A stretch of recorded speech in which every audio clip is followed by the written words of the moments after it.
Hey everyone, Mr. Heglin here. Just wanted to provide a brief video going over the writing workshop stuff that we've been working on in class within our Google Classroom.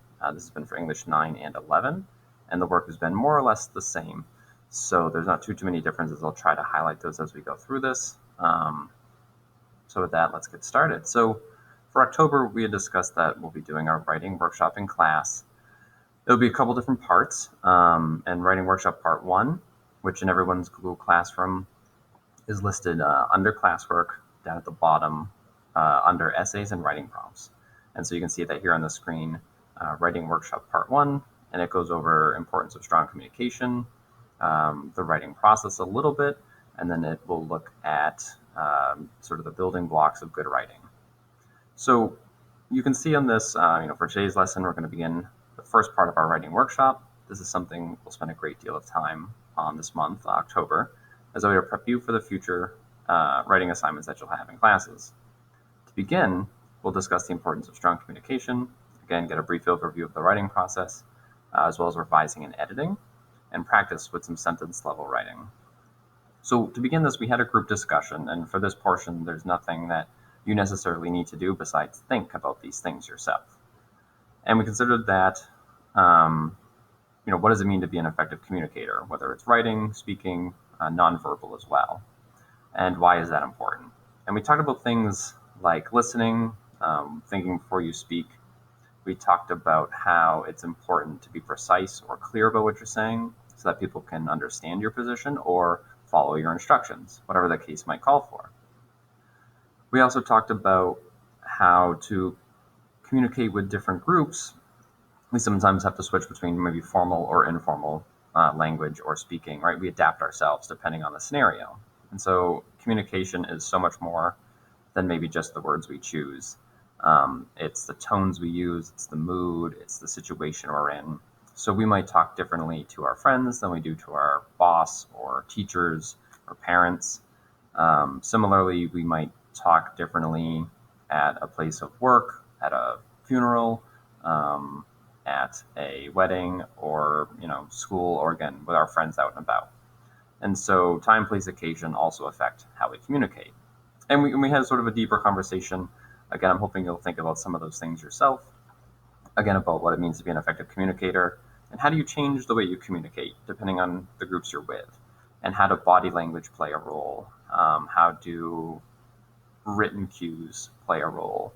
How does the words we use play a role? And then we looked at an overview of the writing process, which again we'll get into in writing workshop 1.2 a bit, but generally we talked about the pre-writing stage, the drafting stage, revising, editing, those two stages, and then the final stage, right, publishing a clean copy. And so after we went through that, we had a brief discussion about a revising and editing checklist resource that's available to you up under class materials. You can see that here. But then we also talked a little bit about, how every good sentence starts with, a strong vocabulary.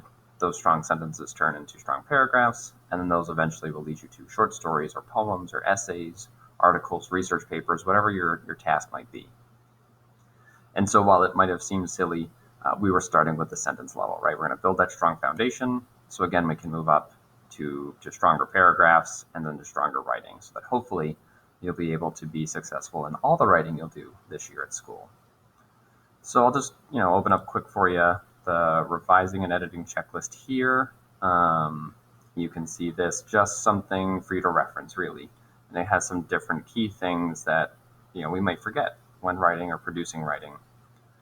For instance, rereading your work to make sure it makes sense in its order, and then looking for things like indentations, punctuation, spelling, grammar, etc. So the first activity for writing workshop part 1, which again, classwork, essays and writing prompts, writing workshop part 1 is sentence practice. And for that exercise, you're going to be writing, if you're in English 9, you'll have 5 to 8 sentences to write. If you're in English 11, juniors, you will have 10 sentences to write.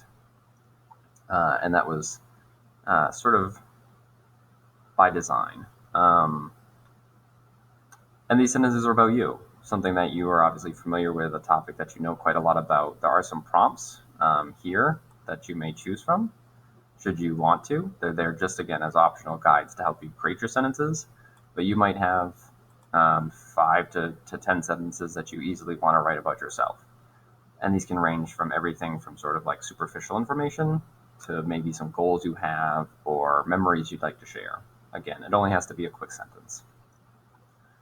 What we'll eventually be doing is, once you've written these sentences, you've perfected them, revised them, edited them, made sure they're as clean as possible, you will then move on to writing workshop 1.2, which has a recap video and article. You can see those here of the writing process.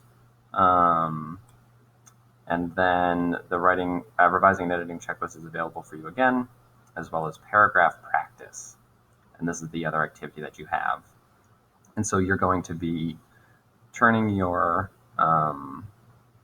sentences that you wrote about yourself into a strong paragraph or two, depending on how many sentences you choose and then how into it you get. You might need to divide that up into more than one paragraph. And again, this will be good practice for down the line once we get into essay writing, which will be coming soon enough, and we'll be writing some personal essays. So that was the brief overview I wanted to provide. Again, you can always ask me if you have any questions, but if you missed this work and it was helpful to have this overview, I hope that that's the case. Please give me some feedback. I'm always open to it. And again, let me know if you have any other questions. Thanks.